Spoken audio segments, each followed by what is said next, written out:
दोस्तों, आप देख रहे हैं शुभंकर कुमार ऑफिशियल यूट्यूब चैनल में आप लोग का स्वागत है। तो दोस्तों, राहुल गांधी को अमेरिकी राष्ट्रपति ट्रंप ने नायक बताया है और हिंदुस्तान का फ्यूचर और हिंदुस्तान का भविष्य बताया है।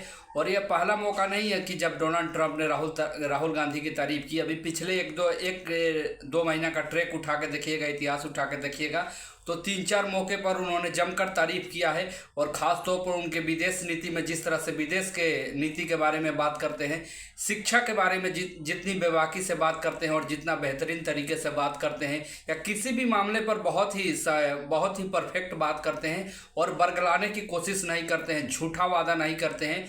और इसी को कहीं कहीं लेकर दोस्तों राहुल गांधी के फैन हुए हैं। और इतनी तारीफ है कि अमेरिका जैसा शक्तिशाली देश का राष्ट्रपति वो भी हिंदुस्तान के लीडर के बारे में कहता है, जो कि अभी के दौर में सबसे पॉपुलर लीडर है और वर्ल्ड के सबसे पॉपुलर लीडर कहा जा सकता है, क्योंकि पिछले 2 साल में उन्होंने जो अचीव किया है वो बहुत ही सराहनीय है। खासतौर पर लोकसभा 2024 और भारत जोड़ो यात्रा के बाद उनकी छवि पूरी तरह से बदल चुकी है, क्योंकि पहले के राहुल गांधी और आज के राहुल गांधी में बहुत ज़मीन आसमान का फर्क है। और कहीं ना कहीं यही कारण है कि अमेरिका जैसा इतना बड़ा शक्तिशाली देश का राष्ट्रपति भी उनकी तारीफ करते हुए थकता नहीं है। और जिस तरह से अभी दोस्तों उन्होंने संसद में घेरा मोदी सरकार को पहलगाम के मुद्दे पर, ऑपरेशन सिंदूर के मुद्दे पर, और या ट्रंप ने जिस तरह से बोला कि मैंने सीज फायर कराया है, और तरह तरह की सवालें पूछा, और इसका जवाब सरकार के पास कुछ भी नहीं था, क्योंकि एक भी सवाल का जवाब उन्होंने नहीं दिया। और यहाँ तक बोला राहुल गांधी ने कि अगर आप में हिम्मत है तो बोल दो कि ट्रंप झूठ बोल रहा है, ट्रंप इज लायर, यानी कि ट्रंप झूठ बोल रहा है। लेकिन सरकार के पास कोई भी जवाब नहीं था, क्योंकि सरकार को पता है कि ये जो सीज फायर हुआ था ऑपरेशन सिंदूर का, ये अमेरिका के कहने पर हुआ था और ये व्यापार का बहाना बनाया गया था। लेकिन देश को हकीकत बताया था राहुल गांधी ने। और कहीं ना कहीं यही सब कारण है कि दोस्तों ट्रंप जैसा आदमी उनका फैन हुआ है और उन्होंने नायक बताया है और हिंदुस्तान का फ्यूचर बताया है। ये तो सब कोई जानते हैं कि आने वाले दिन में जब भी सरकार बदलेगी तो शायद उनके हाथों में हिंदुस्तान की कमान आएगी। और उनसे बड़ा लोकप्रिय चेहरा ओपोजिशन के पास नहीं है, विपक्ष के पास नहीं है।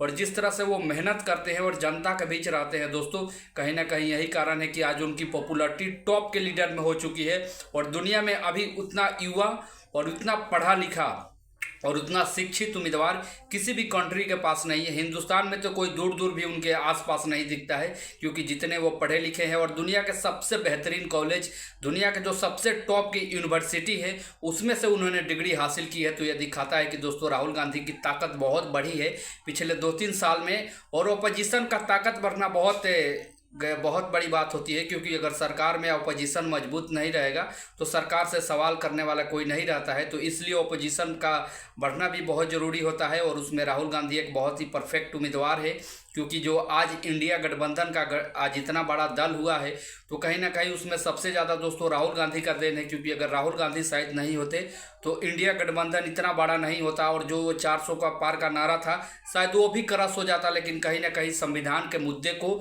जिस तरह से राहुल गांधी ने उठाया था, वही कहीं ना कहीं कारण था कि सरकार को बहुमत से दूर कर दिया था। और यह सिर्फ और सिर्फ राहुल गांधी के बदौलत हुआ था। और आज ट्रंप जैसा आदमी उनकी तारीफ कर रहा है और बहुत सारे मौके पर उन्होंने तारीफ की है। जब जब भी उन्होंने अच्छा काम किया है, हर मुद्दे पर उनकी सराहना की है। और नेता का यही काम होता है कि अगर एक आदमी अच्छा काम करता है तो दूसरे की भी तारीफ होनी चाहिए। और दोस्तों, आप इस चैनल पे पहली बार देख रहे हैं तो इसको ज़रूर सब्सक्राइब कीजिएगा, लाइक कीजिएगा। और राजनीति का वीडियो इस पर हमेशा आता रहता है। और तो आप इस चैनल को ज़रूर सपोर्ट कीजिए, लाइक कीजिए, शेयर कीजिए, और जो नोटिफिकेशन का घंटी ऑन करके रखिएगा, ताकि कोई भी इस चैनल पे वीडियो अपलोड हो तो आपके समक्ष वो पहले जाए और उसको आप आसानी से देख सके और सुन सके। और ट्रंप ने जिस तरह से राहुल गांधी की तारीफ किया है, इसके बारे में भी आप हमें कमेंट करके ज़रूर बताइएगा। और पहलगाम के मुद्दे पर और ऑपरेशन सिंदूर के मुद्दे पर जिस तरह से उन्होंने सवाल पूछा था और सरकार को कटघरे में रखा था और सरकार को बिल्कुल सरेंडर सा करा दिया था, ऐसा लगा दोस्तों सरकार उनके आगे घुटने टेक दिया था। और बहुत ऐसे कम मौके होते हैं जब सरकार घुटना टेकती है, लेकिन संसद भवन में ऑपरेशन सिंदूर के डिबेट में उन्होंने सरकार को बिल्कुल झुका दिया था। ऐसा लग रहा था कि शायद सरकार के मुखिया वो हैं, लेकिन वो अपोजिशन के लीडर हैं। फिर भी इतनी बेहतरीन तरीके से उन्होंने सवाल पूछा और प्रधानमंत्री से लेकर जितने भी बड़े बड़े मंत्री थे सबको उन्होंने झुकाया। और ये ताकत है उनकी, और इसीलिए उनको जननायक बोला जाता है। और हिंदुस्तान के ही नहीं, पूरी अभी दुनिया के सबसे लोकप्रिय और युवा लीडर हैं। तो दोस्तों, आप इस चैनल को जरूर सब्सक्राइब करें, लाइक करें और वीडियो को जरूर शेयर कीजिएगा ज़्यादा से ज़्यादा। और ऐसे ही प्यार देते रहिए इस चैनल को। मिलते हैं नेक्स्ट अपडेट के साथ, तब तक बाय, धन्यवाद।